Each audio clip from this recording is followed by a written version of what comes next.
Friends, మన భారతదేశంలో ఆ రోజుల్లోనే ఖగోళ శాస్త్రాన్ని ఇప్పటికీ ఎవరు చెప్పలేని ఎక్స్ప్లెయిన్ చేయలేని ఇంజనీరింగ్ నైపుణ్యాన్ని ఉపయోగించి మన భారతదేశంలో ఎన్నో గుళ్ళు, గోపురాలు, ప్రఖ్యాత కట్టడాలు కట్టబడ్డాయి. వాటిలో ఒరిస్సా రాష్ట్రంలోని పూరీలో ఉన్న పూరీ జగన్నాథుని దేవాలయం కూడా ఒకటి. ఇది బంగాళాఖాతం సముద్రానికి దగ్గరలో ఉంటుంది. ఇది ఒక ప్రాచీన మరియు ప్రముఖమైన హిందూ దేవాలయం.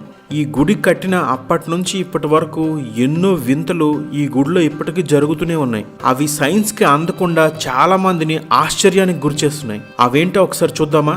ఈ గుడి పైన మీకు ఒక పెద్ద సుదర్శన చక్రం కనిపిస్తుంది.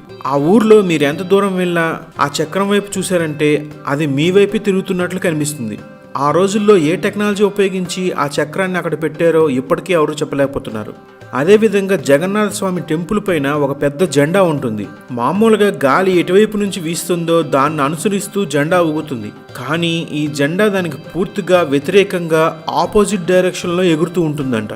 ఇది ఎలా సాధ్యమవుతుందనేది కూడా ఇప్పటివరకు ఎవరు ఎక్స్ప్లెయిన్ చేయలేకపోతున్నారు. ఈ గుడి పైనుంచి ఎటువంటి విమానాలు ప్రయాణించవంట. ఇందులో మీకు కొత్త ఏం లేకపోవచ్చు, ఎందుకంటే విమానాల యొక్క రూట్ అటువైపు నుంచి బ్యాన్ చేస్తే ఏ విమానం కూడా ఆ గుడిపై నుంచి వెళ్ళలేదు. కానీ ఆ గుడిపైన ఇంకే విధమైనటువంటి పక్షులు కానీ, గద్దలు కానీ, పావురాలు కానీ, రాబందులు కానీ ఏవి కూడా ఆ గుడిపై నుంచి ఎగరవంట.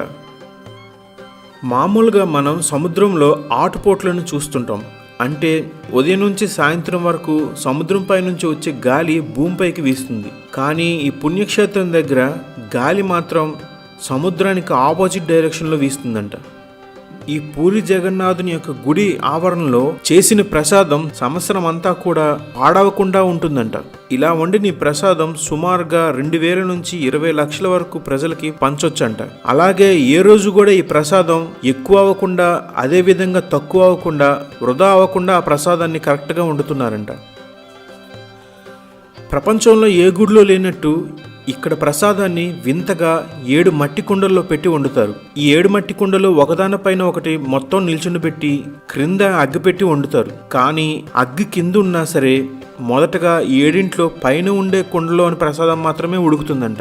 తర్వాత దాని కింద ఉండే కుండలన్నీ ఒకదాని తర్వాత ఒకటి ఉడుకుతాయంట. ఆఖరిగా అగ్గికి దగ్గర ఉండే కుండ లాస్ట్లో ఉడుకుతుందంట. ఈ విధమైన వింత మీరు ప్రపంచంలో ఇంకెక్కడ చూసి ఉండరు. ఈ గుడికి దగ్గరలోనే సముద్రం ఉంటుంది. మీరు ఈ గుడిలోకి ప్రవేశించడానికి ఒక పెద్ద మెయిన్ ద్వారం ఉంటుంది. దీన్ని సింహద్వారం అంటారు. ఈ ద్వారంలోకి ప్రవేశించినంత వరకు మీకు సముద్రం నుంచి వచ్చే గాలి, ఆ శబ్దం వినిపిస్తుందంట. మీరు ఈ మెయిన్ ముఖద్వారం దాటి లోపలికి వెళ్ళి గుడి చుట్టూ ఒకసారి ప్రదర్శనం చేశారంటే మీకు ఎటువంటి సముద్రం గాలి కానీ, ఆ శబ్దాలు కానీ మీకు వినిపించవంట. ఈ గుడిపైన కనిపించే మీకు ఈ జెండా తరచుగా మార్చబడుతుంది. ఈ 45 అంతస్తుల పొడవు ఉండే ఈ గుడి గోపురం పైకి ప్రసిద్ధమైన పూజారులు పైకి ఎక్కి ఆ జెండాని తరచుగా మారుస్తుంటారంట. ఎప్పుడైనా ఆ జెండా మార్చకుండా అలా వదిలివేయబడిందంటే ఆ పూరి జగన్నాథుని యొక్క గుడి సుమారుగా 18 సంవత్సరాల వరకు మూసివేయబడాలంట. ఇటువంటి ఎన్నో ప్రఖ్యాతులున్న ఈ గుడి శ్రీకృష్ణుని లేదా విష్ణు భక్తులకు ఎంతో ప్రియమైనది.